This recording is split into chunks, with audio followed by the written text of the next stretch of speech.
Hello everyone. Last class में हम लोगों ने diode as a rectifier, full wave rectifier, half wave rectifier के बारे में पढ़ा। तो फुल वेव रेक्टिफायर और हाफ वेव रेक्टिफायर के बाद में हमने पढ़ा कि किस तरीके से एसी करंट को हम डीसी करंट में कन्वर्ट कर सकते हैं और उसमें फिल्टर सर्किट अप्लाई करके हम बिल्कुल ही एसी फैक्टर को हटा सकते हैं। अभी मैं सिलेबस देख रहा था आप लोगों का। सिलेबस से तो काफी कुछ रिड्यूस कर दिया गया है। मतलब हमने ऐसी ऐसी चीजें पढ़ी हैं जिसका कोई मतलब वो आना ही नहीं है, वो टॉपिक ही रिलेटेड नहीं है। जैसे ब्रूस्टर लॉ है वेव टॉपिक्स में, पीछे भी हमने काफी टॉपिक्स किए, वो बिल्कुल नहीं आ रहा है। ठीक है, पोलराइजेशन बिल्कुल भी नहीं आ रहा है। इसमें भी दो तीन छोटे छोटे टॉपिक बचे हैं, बाकी आ ही नहीं रहा है। तो अगर देखा जाए सिलेबस के हिसाब से, क्योंकि सिलेबस के अकॉर्डिंग अगर देखा जाए तो आप लोगों का सिलेबस हो चुका है, कुछ नहीं बचा है, दो तीन टॉपिक छोटे छोटे बच्चे हैं और हो गया है। तो नेक्स्ट क्लास से जो होगा वो क्या होगा, अगर आज ये टॉपिक जो दो तीन छोटे छोटे टॉपिक बचे हैं अगर वो कंप्लीट हो जाता है, चैप्टर कंप्लीट हो जाता है, तो नेक्स्ट क्लास से हम करेंगे रिवीजन स्टार्टिंग से। तो स्टार्टिंग से स्टार्ट करने के बाद हम लोग क्या करेंगे कि हर एक चैप्टर के क्वेश्चन आंसर हमें अटेम्प्ट करने हैं। क्वेश्चन आंसर्स अटेम्प्ट करने के लिए आप, अगर चैप्टर में अगर रिवाइज करवा रहा हूँ तो आपका एक टास्क होगा कि उस चैप्टर को रिवाइज करने के लिए आप उस चैप्टर को पढ़ेंगे। और अब जब आप उस चैप्टर को पढ़ेंगे तो उस चैप्टर के पढ़ने से ये होगा कि आपको पता चलेगा कि उस चैप्टर में कौन कौन से टॉपिक आपको नहीं आते हैं। अब जो टॉपिक आपको नहीं आते हैं वो आप क्लास में आके पूछोगे। अब क्लास में अगर आप आके पूछते हो तो वो टॉपिक आपका क्लियर होगा, प्लस जो मैं क्वेश्चन करा रहूंगा उससे बोर्ड के हम क्या करेंगे क्लास में, बेसिकली अब जो रिवीजन क्लास हुआ करेगी उसमें बोर्ड्स में जितने भी उस चैप्टर से रिलेटेड जो क्वेश्चन आए हुए होंगे उन क्वेश्चंस को हम करेंगे। ठीक है, तो उससे क्या होगा कि किस टाइप के क्वेश्चन आने हैं, किस टाइप के आंसर उनके देने हैं, ये हो जाएगा। तो ऑलमोस्ट आपका सिलेबस कंप्लीट है।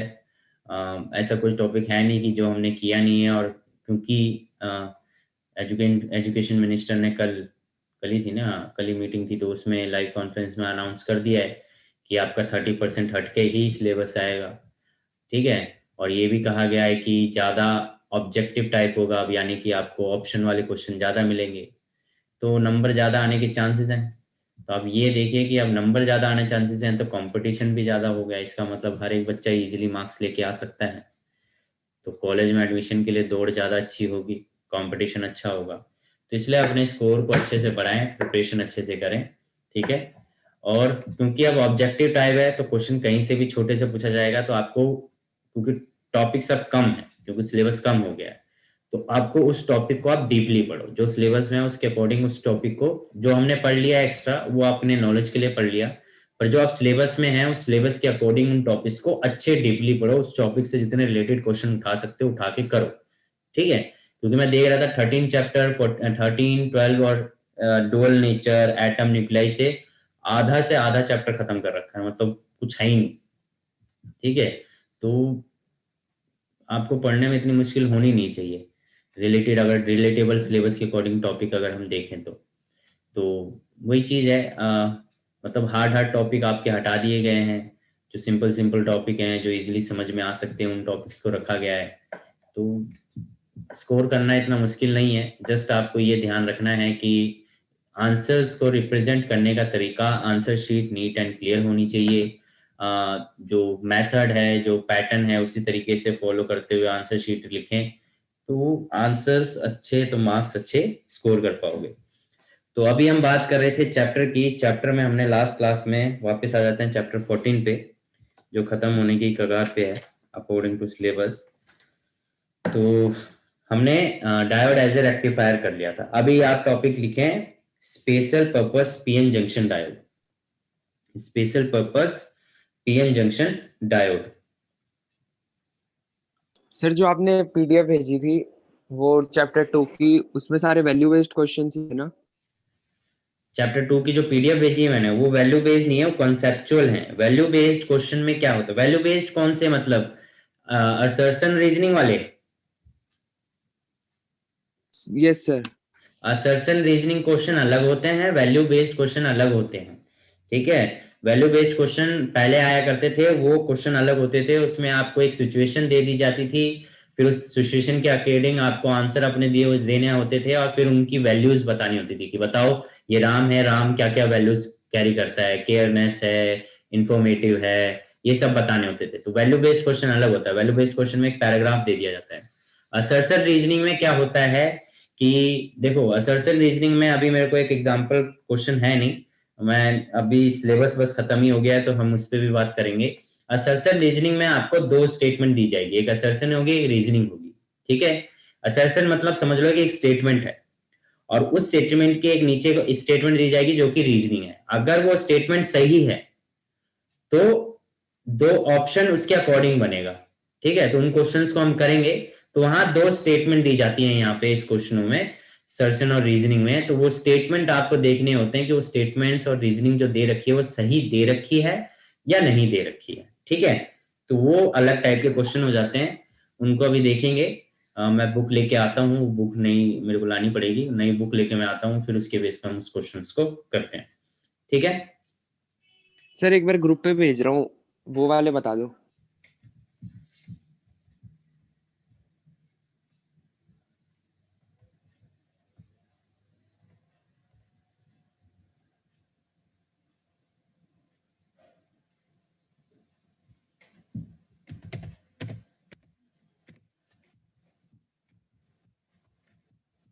कर दिया सर सर।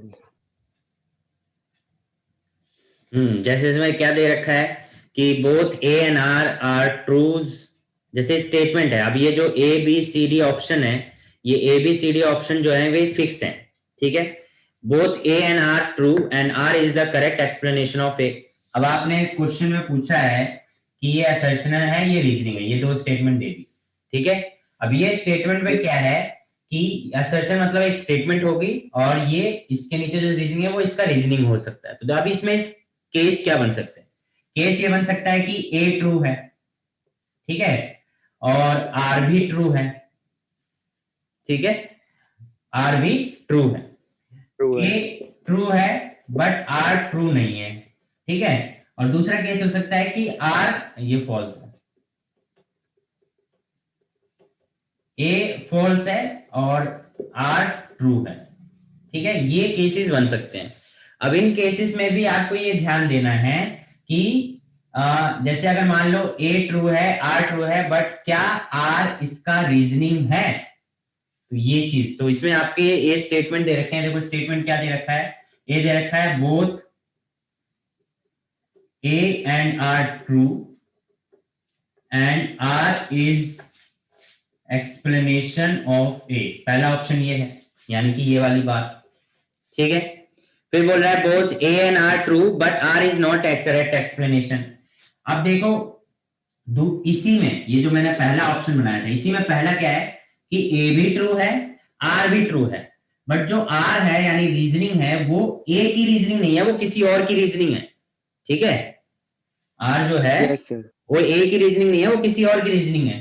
तो आपका बी ऑप्शन यही हो जाता है, यानी both A and R true but R is not explanation of A. ठीक है, एक ये हो गया। सी होगा कि सी का ऑप्शन आपको दे रखा है, जैसे A is true but R is false, जो ये वाला है, ये वाला केस है। ठीक है, ए ट्रू हो गया पर आर क्या हो गया, फॉल्स हो गया। और डी जो है वो हो जाएगा ए फॉल्स और आर ट्रू। ये ऑप्शन फिक्स है, ये ऑप्शन ही आपको ऐसे मिलने हैं। ठीक है, अच्छा ये इसमें डी ऑप्शन, ये भी ऑप्शन हो सकता है ए फॉल्स आर ट्रू, और एक और ऑप्शन हो सकता है कि दोनों ही फॉल्स हैं।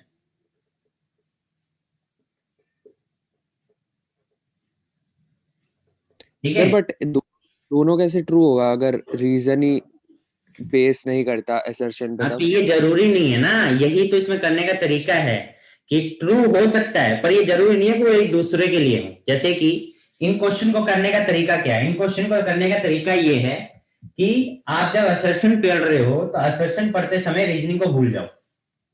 ठीक है, असर्शन पढ़ते समय रीजनिंग को भूल जाओ कि रीजनिंग क्या कह रहा है, आप असर्शन को पढ़ो। अब उस असर्शन को पढ़ के ये समझो कि वो ट्रू है या फॉल्स। ठीक है, तो आपके माइंड में या तो ट्रू आएगा या तो फॉल्स आएगा। ठीक है, इतनी बात क्लियर है? Yes sir. उसके बाद जब आप रीजनिंग पढ़ रहे हो तो असर्शन को भूल जाओ। ठीक है, जब आप रीजनिंग पढ़ रहे हो तो असर्शन को भूल जाओ, असर्शन को याद नहीं रखना। असर्शन बोल सोचो कोई दूसरा क्वेश्चन है, तो सिर्फ रीजनिंग को पढ़ो। अब रीजनिंग जब आप पढ़ोगे या तो रीजनिंग ट्रू होगी या फॉल्स होगी, यही दो केस हो सकते हैं ना। Yes sir. ठीक है, तो अब आपने ये दोनों पढ़ लिया। अब लेट्स से एग्जांपल के लिए लेट्स से मेरा असर्शन ट्रू है, ठीक है, और रीजनिंग ट्रू है, यानी दोनों ट्रू है। ठीक है, असर्शन भी ट्रू हो गया, रीजनिंग भी ट्रू हो गया, मैं एक दूसरे को मिला के अभी नहीं देख रहा। असर्शन ट्रू है, रीजनिंग ट्रू है, दोनों ट्रू हो गए। अब इन दोनों को भूल के अब इनमें से ऑप्शन देखो कि दोनों ट्रू वाले कौन से, तो आपके दोनों ट्रू वाले ये बनते हैं। अब इनमें से दो कोई एक ही ऑप्शन होगा। Yes sir. है ना। अब आप देखो, अब आपके ऑप्शन है कि आर या तो ए का एक्सप्लेनेशन होगा, आर ए का एक्सप्लेनेशन नहीं होगा। अब आप देखो कि जो रीजनिंग बात कह रहा है वो ए का एक्सप्लेनेशन है कि नहीं। अगर ए का एक्सप्लेनेशन है तो पहला ऑप्शन हो गया, और अगर आर ए का एक्सप्लेनेशन नहीं है तो दूसरा ऑप्शन हो गया। इन दोनों को तो फिर देखने की जरूरत ही नहीं है। Yes sir. समझे? तो ये क्वेश्चन इस तरीके से होते हैं, मतलब कि पहले असर्शन को देखो, रीजनिंग को भूल जाओ, फिर रीजनिंग को देखो, असर्शन को भूल जाओ, और देखो कि वो ट्रू और फॉल्स हैं। उसके अकॉर्डिंग पहले ऑप्शन डिसाइड कर लो, उसके बाद देखो कि वो आपस में मैच कर रहे हैं, यानी कि वो उसका रीजनिंग है या नहीं, और फिर उसके बाद लास्ट में आपका आंसर बनेगा। तो ये इस तरीके से क्वेश्चन किए जाते हैं। ठीक है, अब जैसे इसमें क्वेश्चन है, for the best contrast between maxima and minima in the interference pattern of Young's double slit experiment, the intensity of light emerging out of two slits should be equal. ठीक है, क्या कह रहा है कि असर्शन जो है, अगर आपने वेव चैप्टर पढ़ा, 10th चैप्टर पढ़ा, उसमें पढ़ा कि जब यंग्स डबल स्लिट एक्सपेरिमेंट आपने किया तो उसमें जो कह सकते हैं कि अगर आपको बेस्ट मैक्सिमम मिनिमा चाहिए तो दोनों स्लिट में से जो इंटेंसिटी आ रही है वो इक्वल आनी चाहिए। ट्रू है, असर्शन बिल्कुल ट्रू है ना। ये true. Yes sir, assertion true हो गया। असर्शन ट्रू हो गया। अब असर्शन को भूल जाओ, रीजनिंग की बात करते हैं। The intensity of light proportional to the square of its amplitude. ठीक है, तो intensity of light is proportional to square of amplitude. तो आपने पढ़ा हुआ है कि इंटेंसिटी जो है वो एम्पलीट्यूड के स्क्वायर पे डिपेंड करता है, बिल्कुल सही है, यानी रीजनिंग भी ट्रू हो गया। ठीक है, रीजनिंग भी ट्रू हो गया, यानी कि ये दो तो ऑप्शन, ये तीन ऑप्शन के बारे में तो आप सोचना ही नहीं है, यानी कि अभी आपको इन दोनों के बारे में सोचना है।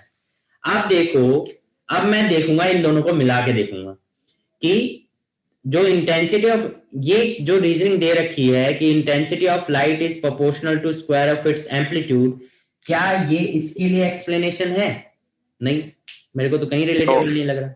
नहीं है, कोई रिलेशन नहीं है, कोई एक्सप्लेनेशन नहीं है, तो इसका मतलब आपका क्या हो गया? बी ऑप्शन हो गया। ओके सर, समझ गए? तो इस तरीके से क्वेश्चंस को करना है।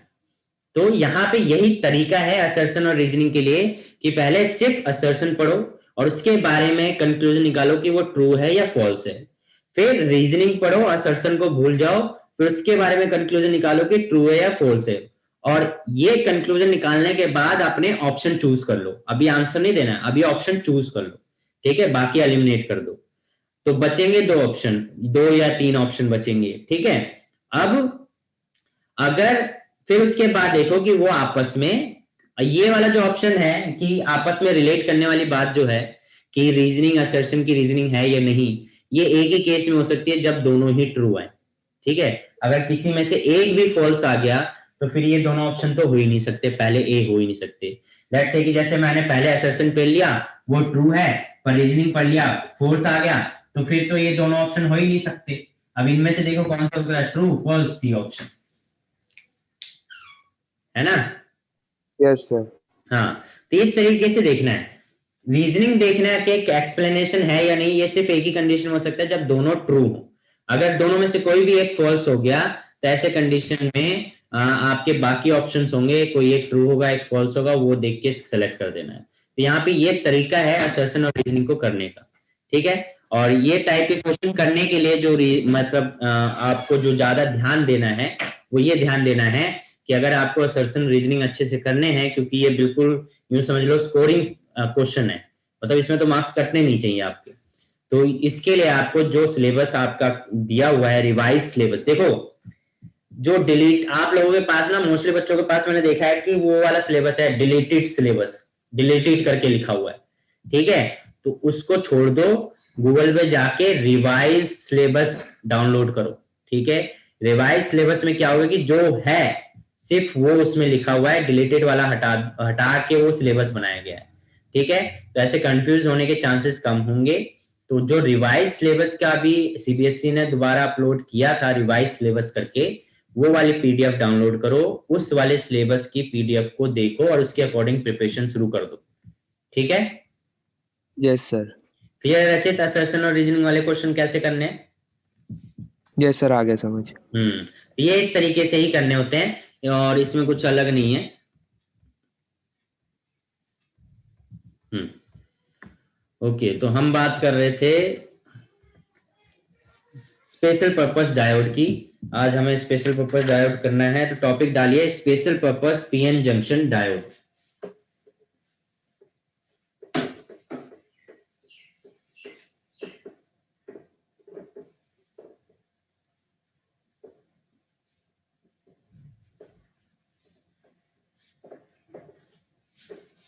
Special purpose PN junction diode,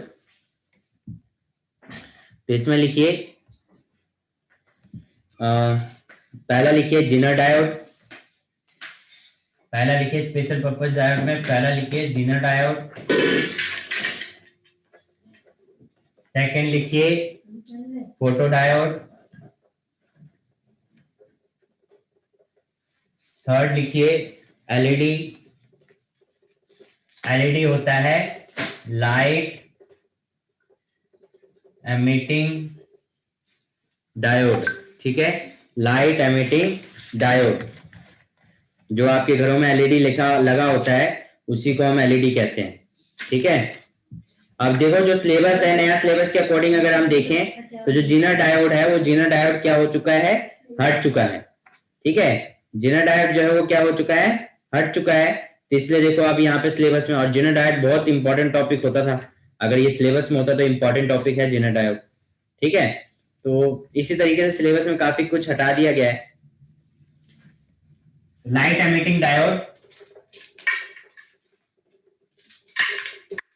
और फोर्थ जो होता है आपका वो होगा सोलर सेल।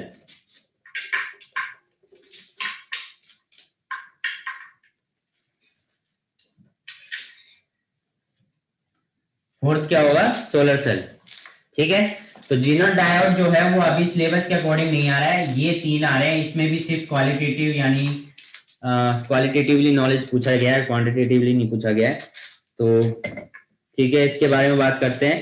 तो सिलेबस खत्म कर लेते हैं, जीनर डायोड को लास्ट में पढ़ेंगे क्योंकि नॉलेज आपको पता होनी चाहिए जीनर डायोड के बारे में।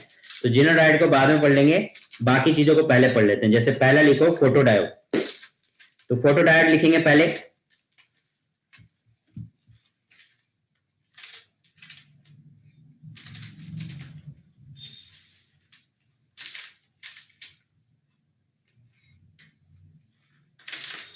तो photodiode is an optoelectric device.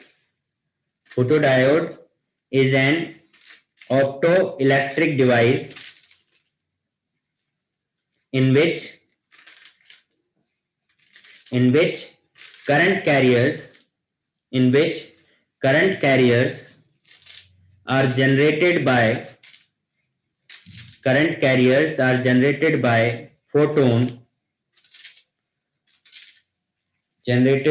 photon through photo excitation.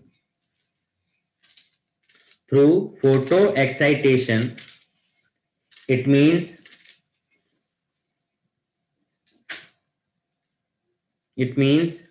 photoconduction by light.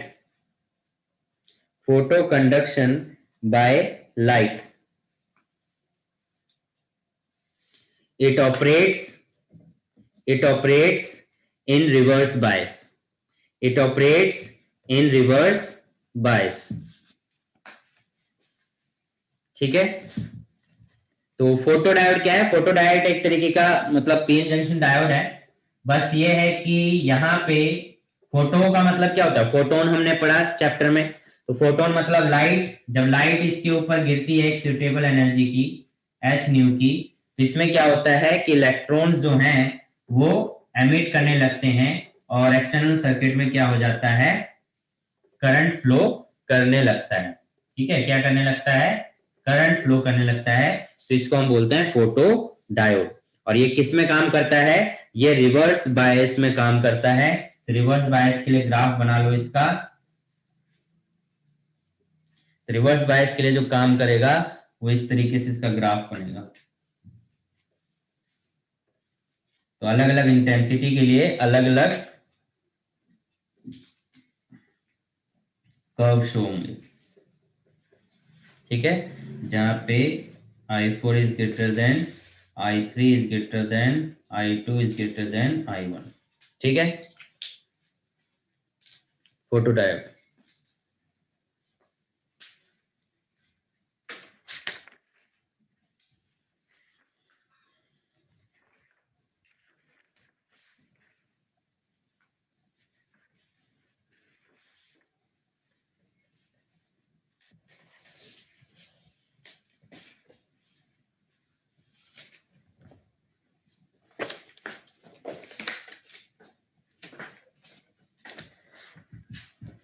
Next लिखेंगे uses of photo diodes.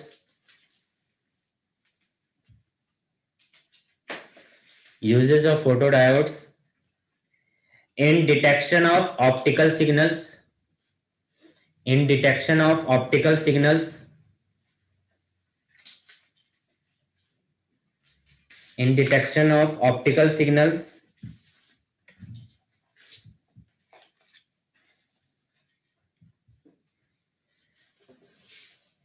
second in demodulation of optical signal, in demodulation of optical signal। अब डीमॉड्यूलेशन क्या होता है? देखो डीमॉड्यूलेशन, देखो अभी हमने पढ़ा है कि ऑप्टिकल सिग्नल्स जो होते हैं, लाइट सिग्नल्स होते हैं, उनको डिटेक्ट करने के लिए फोटो डायोड का काम किया जाता है, यूज किया जाता है। डीमॉड्यूलेशन ऑफ ऑप्टिकल सिग्नल यानी जो लाइट सिग्नल्स होते हैं उनको डीमॉड्यूलेट करने के लिए यूज किया जाता है। अब डीमॉड्यूलेशन क्या होता है? देखो demodulation is the reverse process of modulation. अब मॉड्यूलेशन प्रोसेस क्या होता है? देखो मॉड्यूलेशन, क्योंकि इसके बाद जो चैप्टर था वो कम्युनिकेशन चैप्टर 2 साल पहले हुआ करता था इस आपके सिलेबस में। 15th चैप्टर आपका कम्युनिकेशन होता था। आप एनसीईआरटीज में भी अभी भी देख सकते हैं जिनके पास पुरानी एनसीईआरटीज होंगी। तो कम्युनिकेशन एक चैप्टर था जो आप सिलेबस से हटा दिया गया है। तो कम्युनिकेशन में डीमॉड्यूलेशन क्या होता है कि जब आप सिग्नल्स को भेजते हो तो आपके पास जो सिग्नल्स होती हैं वो हाई फ्रिक्वेंसी सिग्नल्स भी हो सकती हैं, लो फ्रिक्वेंसी सिग्नल्स भी हो सकती हैं। बट अगर आपको लो फ्रिक्वेंसी सिग्नल जो होगी वो कुछ ही डिस्टेंस तक ट्रेवल कर सकती है, ज्यादा दूर ट्रेवल नहीं कर सकती। और हाई फ्रिक्वेंसी डिस्टेंस जो हाई फ्रिक्वेंसी सिग्नल्स हैं वो ज्यादा दूर तक ट्रेवल कर सकती हैं। तो जो लो फ्रिक्वेंसी सिग्नल्स होते थे जिनको हमें भेजना है, लो फ्रिक्वेंसी यानी हम मान लो कि कोई सिग्नल भेजना चाहते हैं बट वो लो फ्रिक्वेंसी है।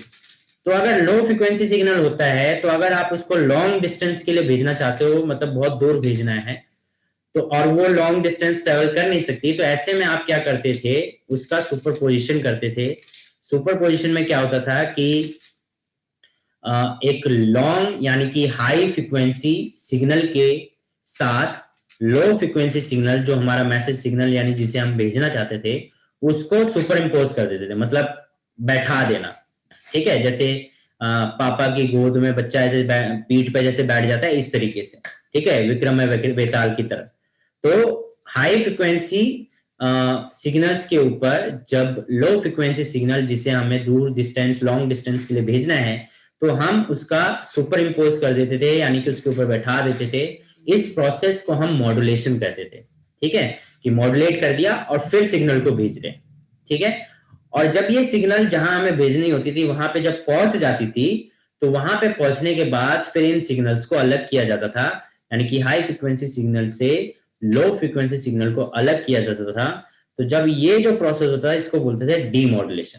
ठीक है, तो मॉड्यूलेशन हो गया कि high frequency low frequency signals को एक साथ रखना और फिर भेजना, तो वो मॉड्यूलेशन प्रोसेस हो गया। और जहां पे ये मिल गया है तो रिसीव करके उन दोनों को अलग अलग कर देना, दैट इज डीमॉड्यूलेशन। ठीक है, तो in demodulation of optical signal, second point था हमारा। Third, in light operated switches, in light operated switches,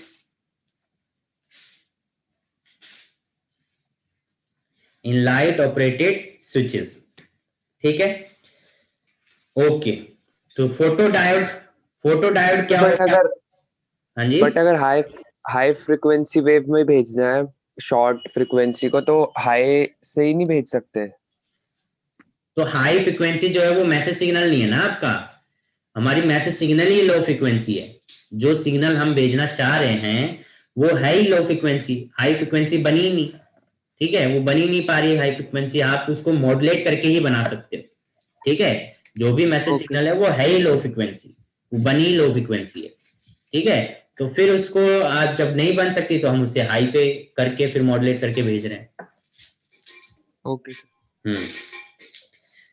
next topic light emitting diode. तो फोटो डायोड हो गया आपका। नेक्स्ट लिखो लाइट एमिटिंग डायोड यानी LED. Next topic light emitting diode LED.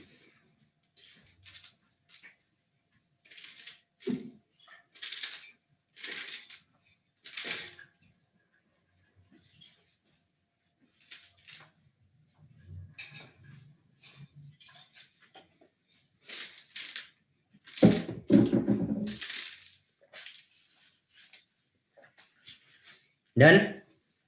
तो light emitting diode के बारे में लिखो, it is a photo electric device, it is a photoelectric device which converts electrical energy, which converts electrical energy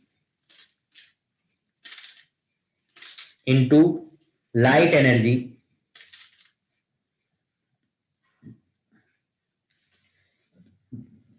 it is a photoelectric device which converts electrical energy into light energy like infrared invisible lights। आप देखते होंगे जो आपके remote में जो LEDs लगी होती हैं वो क्या करती हैं, इंफ्रारेड सिग्नल्स भेजती हैं, तो इलेक्ट्रिकल सिग्नल्स को उन्होंने लाइट सिग्नल्स में भेज दिया।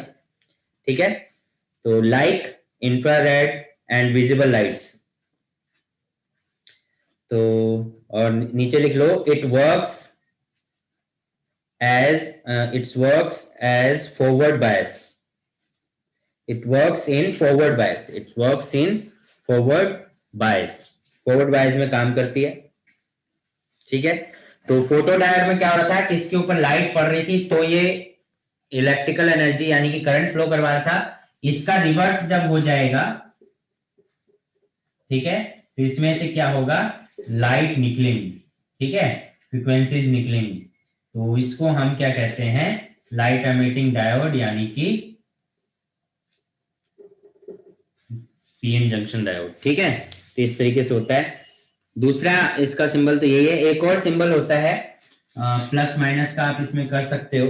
ठीक है, प्लस माइनस दिखा सकते हो।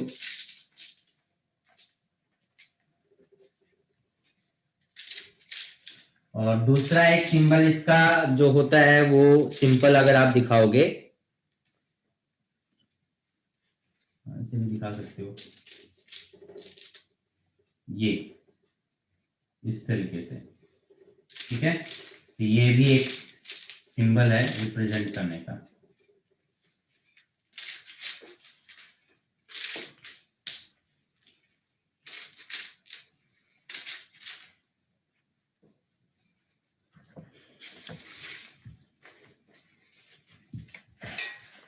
तो ये फॉरवर्ड बायस में काम करता है। एडवांटेजेस क्या हैं इसके, एडवांटेजेस लिखिए।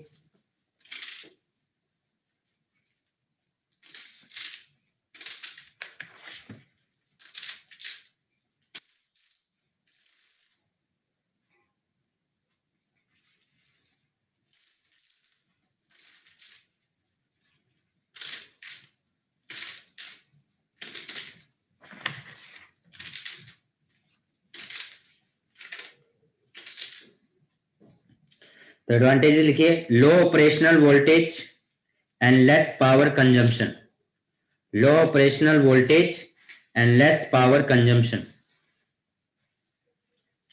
Low operational voltage and less power consumption, यानी कि ऑपरेशनल वोल्टेज कम चाहिए होती है इसके लिए, और इलेक्ट्रिकल कंजम्पशन बहुत कम यूज करता है, इलेक्ट्रिसिटी बहुत कम यूज करता है। Next, LED has fast action, LED has fast action,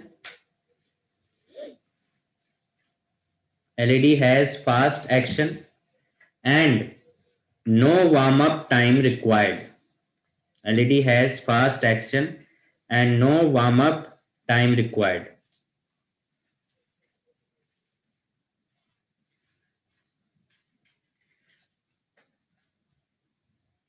LED has fast action and no warm up time required.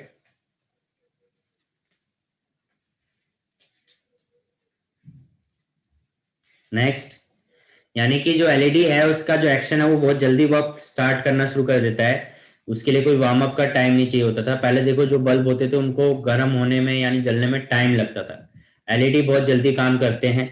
ठीक है। Next, LED is cheap, easy to handle and long life. LED cheap होती है, easy to handle होता है और long life होती है। तो LED is cheap, easy to handle and long life.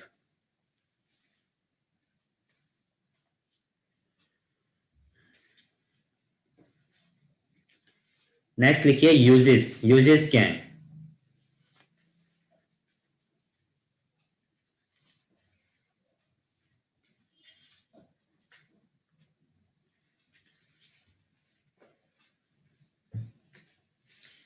तो यूजेस में लिखिए कि in alarm system, in alarm system, next in calculators, in digital watch, in calculators, in digital watch,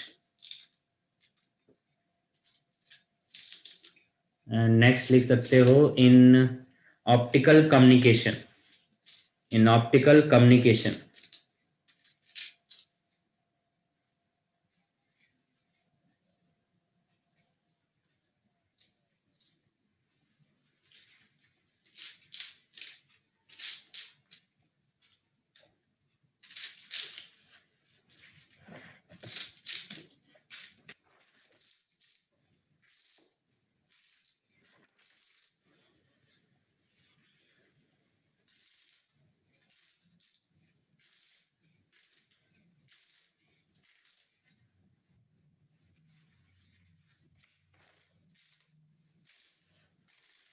ठीक है।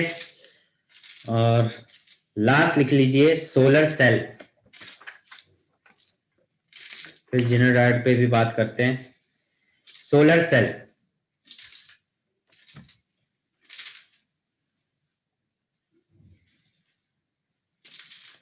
तो सोलर सेल क्या है? It is a junction diode which converts, it is a junction diode which converts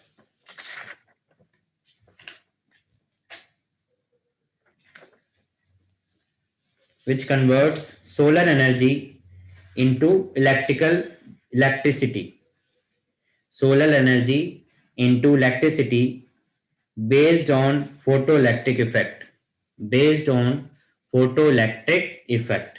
ठीक है। तो solar cell क्या है? एक तरीके का जंक्शन डायोड है जो कि सोलर एनर्जी को इलेक्ट्रिकल एनर्जी में क्या कर रहा है? कन्वर्ट कर रहा है। ठीक है। तो वही है कि यहाँ पे सोलर एनर्जी आएगी तो फोटो इलेक्ट्रॉन्स एमिट होंगे, एक्सटर्नल सर्किट में करंट फ्लो करेगा, जैसे कि हमने डुअल नेचर चैप्टर में पढ़ा था। ठीक है। यूजेस देखिए, यूजेस कहाँ कहाँ होते हैं? Solar cells are used in light meters, solar cells are used in light meters in photography, solar cells are used in light meters in photography, some wristwatches calculator, some wristwatches calculator, space craft में भी use किया जाता है solar cell का। तो ये uses है, ठीक है। तो अकॉर्डिंग टू सिलेबस फिनिश होता है, यानी अकॉर्डिंग टू सीबीएसई नया रिवाइज सिलेबस के अकॉर्डिंग सिलेबस फिनिश होता है, सिलेबस खत्म होता है, ठीक है। 14 चैप्टर 14 हो गया ना, 15 तो हट गया, 15 आपका कम्युनिकेशन है। हाँ, तो ये हो गया खत्म। अब बचा है जिनर डायोड। तो जिनर डायोड के बारे में पढ़ते हैं आराम से। अब हम देखो, अब आपका हो चुका है सिलेबस फिनिश, यानी कि मेरे अकॉर्डिंग सिलेबस में जो जो आ रहा है वो मैंने आपको करा दिया है, यानी कि मेरे अकॉर्डिंग आपने सिलेबस में जो जो आ रहा है वो चीजें समझ ली हैं, वो आपको आती हैं। अब आती हैं, मैं इसलिए समझ रहा हूं क्योंकि मैंने जो पढ़ाई है वो चीजें आपने समझी, ठीक है, आपने नोट करी हैं, नोट्स बनाए हैं। तो अब आपका काम जो है, तरीका जो है तैयारी करने का बोर्ड के लिए क्या हो जाना चाहिए। देखो, मैं जानता हूं कि स्कूल में एग्जाम काम सब चल रहा होगा और यही प्रेशर है इस समय पे। ये जो प्रेशर झेल के भी अलग से साइड बाय साइड लर्निंग पे ध्यान देगा, ठीक है, वो ज्यादा बेनिफिट में रहेगा। अगर आप सिर्फ रिटर्न पे ध्यान दोगे इस टाइम पे, तो लर्निंग पे ध्यान नहीं दोगे, तो वो आप अपने लिए नुकसान कर रहे हो, ठीक है। सिंपल सी बात है। अगर जो बच्चा इस टाइम पे रिटर्न के साथ साथ घर होमवर्क जो मिल रहा है, जो भी काम मिल रहा है, उसके साथ साथ लर्निंग पे अगर इस समय जो ध्यान देगा, वो उसके लिए बेनिफिट रहेगा, आगे चल के लिए गोल्डन अपॉर्चुनिटी बन सकती है। क्योंकि जो इस समय लर्निंग पे ध्यान देगा, उसको आगे जाके ज्यादा लर्निंग पे फोकस नहीं करना पड़ेगा, उसे प्रैक्टिस पे फोकस करना पड़ेगा, क्वेश्चन प्रैक्टिस पे फोकस करना पड़ेगा। जो बच्चा अभी सिर्फ रिटर्न पे ध्यान दे रहा है, स्कूल का काम है, प्रैक्टिकल फाइल बनानी है, ये है वो है, टेस्ट चल रहा है, वो चल रहा है, तो फिर वो आगे चल के फिर लर्निंग पे ध्यान देगा, तो प्रैक्टिस के लिए टाइम उसे नहीं मिलेगा, ठीक है। तो लर्निंग पे ध्यान दो इस टाइम पे। आपको चैप्टर आते हैं, जस्ट आपको उनको रिवाइज करना है, उनके फॉर्मूले लर्न करने हैं, उनके डेरिवेशंस लर्न करनी है, उनकी डेफिनेशंस लर्न करनी है, कॉन्सेप्ट को समझना है दोबारा से। ये चीज आपका भी हो जाना चाहिए, ठीक है। तो नेक्स्ट ओके क्लास के सर। लिए जो टास्क है, अगर ये चैप्टर में आज तो नहीं है, अभी इसी को हम कंटिन्यू करेंगे। तो नेक्स्ट क्लास के लिए जो टास्क है आप लोगों का, हम क्या करते हैं, क्योंकि हमने जो रिसेंट चैप्टर्स पढ़े हैं उन्हीं से शुरू करते हैं, है ना। जो रिसेंट चैप्टर पढ़े हैं उन्हीं से करते हैं, एक रिसेंट ले लेंगे, एक पीछे आगे का ले लेंगे, तो आगे पीछे दोनों चलते रहेंगे, ठीक है। ओके रचित एंड दिव्यांशु। Okay sir. तो अभी क्या करेंगे कि नेक्स्ट क्लास का टास्क आप लोगों का ये है कि आप लोगों ने चैप्टर 14 यानी कि सेमीकंडक्टर पढ़ लिया है, समझ लिया है।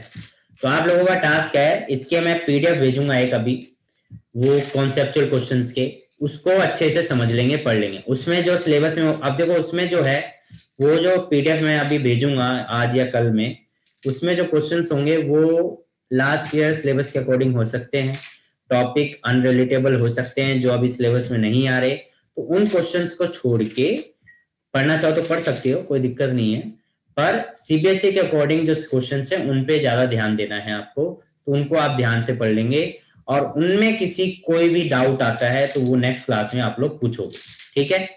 क्लियर है ये बात? Yes sir.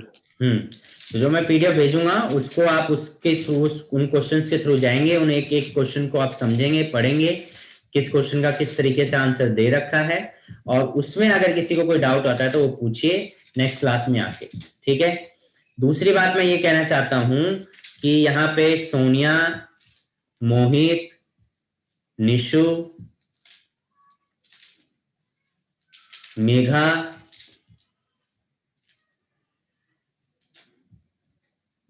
मानसी, सोनिया रावत, ठीक है, सोनिया मीना और सोनिया रावत, आप दोनों, और हो गए। हाँ, ऑफलाइन क्लास चल रही है, ऑफलाइन क्लास में आप लोगों को टेस्ट देना है। संडे का जो टेस्ट है, जिनका भी नाम लिया वो लोग ऑफलाइन आके टेस्ट देंगे, ऑफलाइन आके टेस्ट देना है। क्लासेस नहीं आ रहे अलग बात है, पर ऑफलाइन आके टेस्ट दो। रचित, दिव्यांशु, अगर आप लोग भी पॉसिबल कर सकते हो तो ऑफलाइन आके टेस्ट दें, ठीक है? हो सकता है रचित, दिव्यांशु? सर मैं हूँ नहीं यहाँ पे अभी। अच्छा। अभी दिव्यांशु, मैं फ्राइडे और मंडे भी नहीं क्लास लूंगा शायद। अच्छा। दिव्यांशु, मैसेज किया था ना? कौन से चैप्टर का किया था message?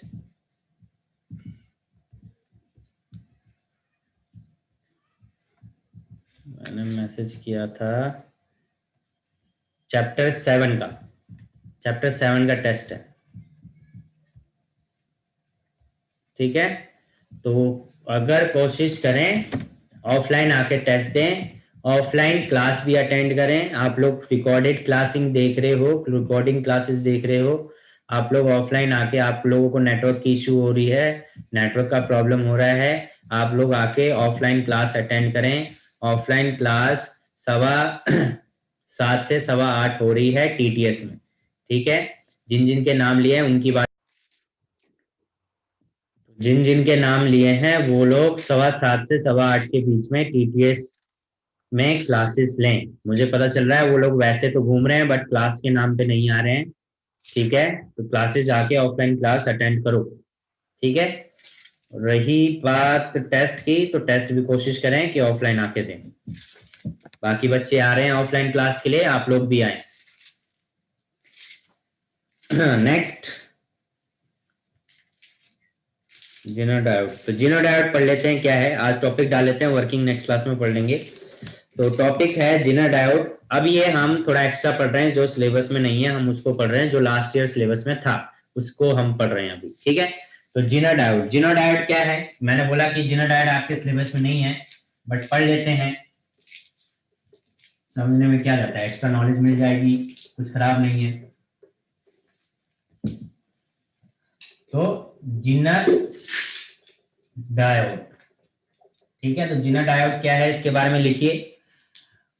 Junction diode specially designed to operate, ये junction diode specially designed to operate only in the reverse breakdown region, only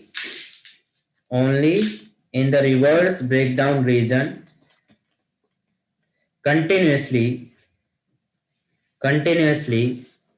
is called Zener diode.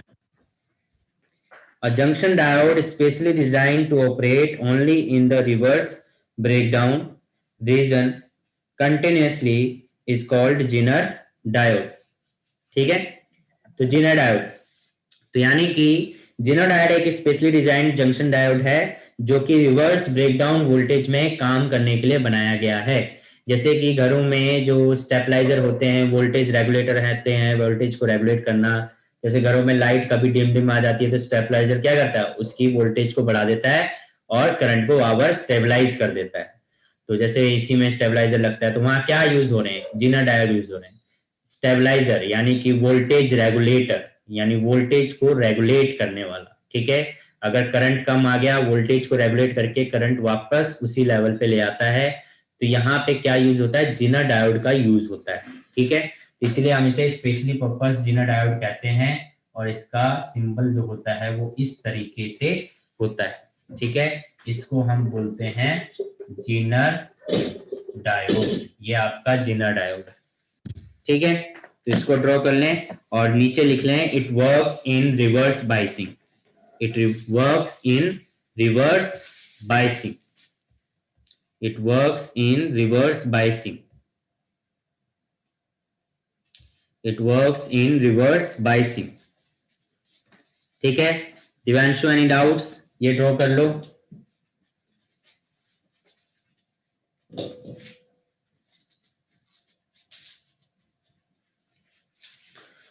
तो बाकी इसको नेक्स्ट क्लास में कंटिन्यू करेंगे। बाकी जो मैंने आप लोगों को बताया है कि जो पीडीएफ में भेजूंगा उसको पढ़ेंगे, उसमें से जो डाउट आएगा उसको नेक्स्ट क्लास में डिस्कस करेंगे, ठीक है? तो मिलते हैं फिर नेक्स्ट क्लास में, टिल देन बाय बाय।